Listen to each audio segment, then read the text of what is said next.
What are the top 5 tax strategies that you as a business owner can use before the year is over? In this video, I will dive into the top 5 tax strategies that I think will be beneficial to you, and based on all the questions I get from a lot of business owners, today it's going to be delivered to you in this video by a tax advisor. Ready?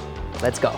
Hey, welcome to my whiteboard tax strategy. My name is Boris Musheyev. I'm a CPA and a certified tax strategist. Every Tuesday, I release a tax strategy video here on YouTube for you, the business owner. By watching this video, my goal is for you to start paying less in taxes right away. So go ahead, subscribe to my channel, like it, share it, and even comment below. I appreciate you. Now let's get started. All right, cool, let's get started. So over here, we've got top 5 tax strategies, especially what I consult a lot and advise clients before year end. We're gonna talk about S-Election and why it's important. You might already have an S-corporation or you don't have an S-corporation, whatever that may be, but we're gonna dive into having a salary, health insurance, retirement, and pass-through entity taxation as part of the S-corporation strategy. We're also gonna talk about Section 179. There's been some limitation this year on bonus depreciation at 80%. Does that mean that you now cannot take 100% deduction on some of the equipment and machinery that you purchased for the business? No. We're going to dive deep into that. We're going to talk about loss harvesting, something that has to do with your stocks if you own stocks. Buying another business. Yes, I've included it as a tax strategy. I recently was speaking to a new client of ours and we're actually strategizing. He's got a lot of cash coming into the business. He wants to buy in other businesses. Is that tax deductible? We're definitely going to talk about that, and we're going to talk about prepaying expenses. Now, let's start with an S-corporation election. Okay, awesome. Let's talk about S-Election. First of all, there are business owners that I speak to till now, until like December, until the end of the year, and they're like, yeah, I think I'm an S-corporation, and I am an S-corporation, and we actually do confirm in some cases that they are. They have no reasonable compensation. Let me explain why this is a tax strategy for you, okay?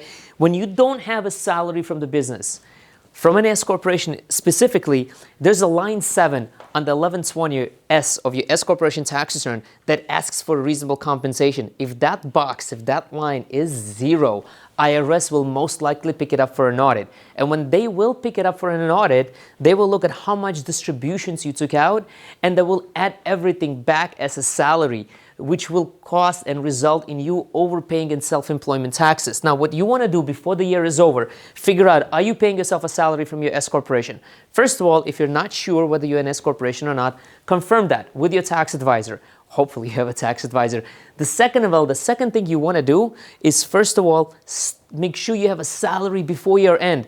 Write a paper check salary, right? When I say paper check, there's no money that physically has to exchange from business to personal because you already took out distributions most likely throughout the year. Keep IRS off your back. Make sure you have a reasonable compensation to pay your salary. Now, when you have a reasonable compensation, that opens up an opportunity for additional tax strategies as an S-corporation owner. First of all, you can funnel your health insurance through your W-2. So when you own more than 2% of your S-corporation, IRS allows you what I like to call to double dip into your health insurance deduction. Not only will you get a deduction for paying your health insurance premiums, regardless of whether you have an employees or not, or whether you offer health insurance to them or not, if you're paying for your own health insurance, you can get a deduction, okay, on a health insurance when you put it into your W-2. On top of that, it will be deducted from your salary, so you don't pay payroll taxes on it. That's why I say it's a double dip tax deduction, okay? Super, super important. The next thing is retirement. When you have a reasonable compensation in your S-corporation, you can activate retirement benefits for yourself as a business owner.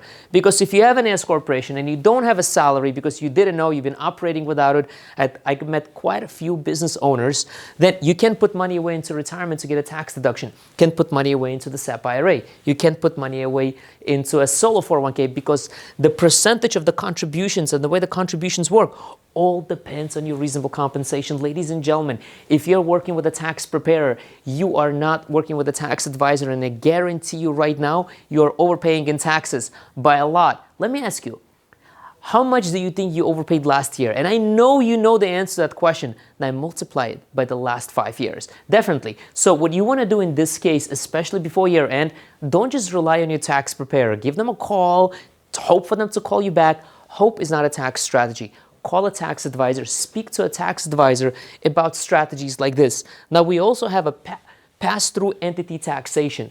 Pass-through entity taxation, okay, excuse me, pass-through entity taxation, that's correct. Ooh, I got lost there for a second. Now, this is a voluntary tax. It was enacted by the states after Tax Cuts and Jobs Act was passed. Most states enacted it. It was already in place before that with a couple of states. Now, what happened is that when Tax Cuts and Jobs Act was passed, how much you can deduct on your personal taxes for state and local taxes is only $10,000, okay? That is how much you can deduct. Pass-through entity taxation is a voluntary tax that your state is giving you a gift, right? It says, hey, why don't you pay this tax that you never paid before in your business profits? We're going to give you a credit on your personal taxes, and now you get an extra business tax deduction. This is the most underlooked strategy. Now, in most states, you have to have an S-corporation, okay, to do this. Not a single member LLC or whatever that may be. I'm not speaking for all the states, okay? Every state has a different category of what applies for it and how to apply for this and when is the election. It's a pretty complicated thing, but it's actually pretty simple if you have a tax advisor. For us, with our clients, we make sure that every client is on a PTET tax strategy. Election is made, voluntary tax is paid, and some states, you can still make an election before year end. And as long as you paid the tax before December 31st to give you this amazing tax deduction, literally, it's a gift from the IRS, okay? Now, let's talk about Section 179 and the rest of the stuff right after this break. Hey, Boris Musheyev here. Sorry for the quick interruption. 5 seconds, I promise. I want to make sure you get your free PDF, 7 write-offs every S-corporation business owner must know. The link to this free PDF is in the